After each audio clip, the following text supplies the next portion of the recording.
যে বিজয়ী হলে ফলাফল মেনে নেয়া আর পরাজিত হলে ফলাফল প্রত্যাখ্যান করা, এই যে একটা সংস্কৃতি, এর মধ্যে এটা আমি বিশ্বাস করি না। এটা বিশনগঞ্জের এই 5 আসনে যেটা ঘটলো আর কি, মানুষের যে ভোটারদের যে অবস্থা আমি দেখতে পাচ্ছি, তাদের যে ব্যথা এবং যন্ত্রণা, এটা আসলে তারা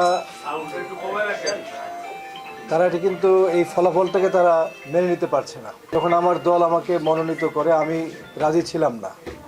নির্বাচন ফলাফল প্রত্যাখ্যান করার জন্য আসলে না, আমি এসেছি আমাদের ভোটারদের যে ব্যথা এবং তারা ভাবছে যে ভোট দিলাম কাকে আর নির্বাচিত কে হলো।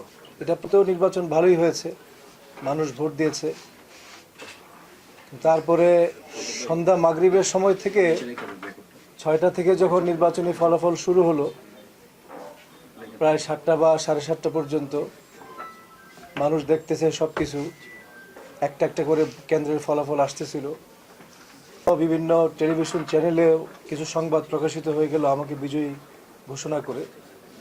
জেলা প্রশাসকের কার্যালয়ে গেলাম 10:30টার দিকে। 11টার দিকে ডিসি সাহেব আসলেন, তিনি তো রিটার্নিং অফিসার, তিনি 12টা কেন্দ্রের ফলাফল ঘোষণা করলেন। মানুষের এক্সপেকটেশন ছিল যে এগুলো ধারাবাহিকভাবে ওনার দায়িত্ব কর্তব্যের মধ্যে পড়ে যে উনি ধারাবাহিকভাবে কেন্দ্রের ফলাফলগুলি বলতে থাকবেন, কিন্তু উনি আর আসলেন না। উনি 12টা কেন্দ্রের ফলাফল দেওয়ার পরে উনি আর নাই। 2টা পর্যন্ত আমাদের লোকেরা সেখানে অপেক্ষা করলো, উনি আর আসলেন না। এটা আমাদের কাছে খুবই অস্বাভাবিক মনে হয়েছে। আমরা সারা মোটামুটি কিছুটা ভোটে আমরা অগ্রগামী ছিলাম, এরপর থেকে আর কোনো ফলাফল আমরা পাচ্ছিলাম না। সেই রাত 2টার সময় হঠাৎ করে দেখা গেল উনি কিন্তু মাঝে আর আসেন নাই। এটা আসলে আমি এটার বিষয়টা আমি বুঝতেছি না এখনো, আমি বুঝতে অক্ষম যে কি কারণে। পরবর্তীতে আমাদের বিভিন্ন এজেন্টদের নানাভাবে খবর পেলাম যে বিভিন্ন অনিয়মের খবর আমরা পেয়েছি, সেগুলো সেজন্য আমরা ভোটটাকে রিকাউন্টিং করার জন্য আমরা নির্বাচন কমিশনে গিয়েছি। সেখানে আমাদের কাগজপত্র আছে, আপনারা দেখবেন। আমি এখানে বিস্তারিত বলতে চাই না, আলোচনা সংক্ষিপ্ত করতে চাই।